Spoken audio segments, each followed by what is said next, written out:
Okay, I found a leak on this coil, and the leak is right here at this joint. So what I'm going to do is go ahead and use our repair kit, SKU number 922023.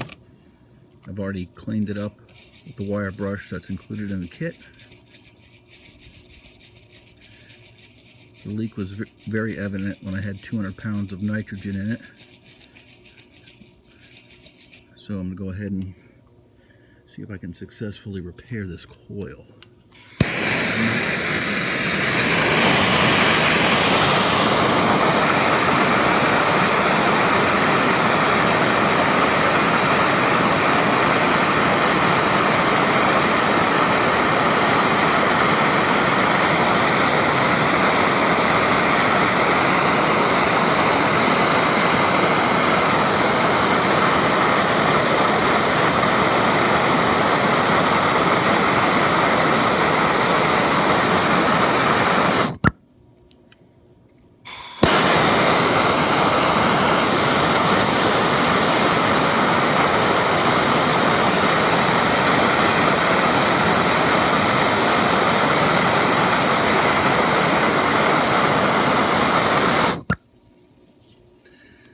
Okay, so there's a little sample of my welding skills, if you will. So I'm gonna let this cool down a little bit, and then I'm gonna put some pressure on it, see if I've got that leak fixed.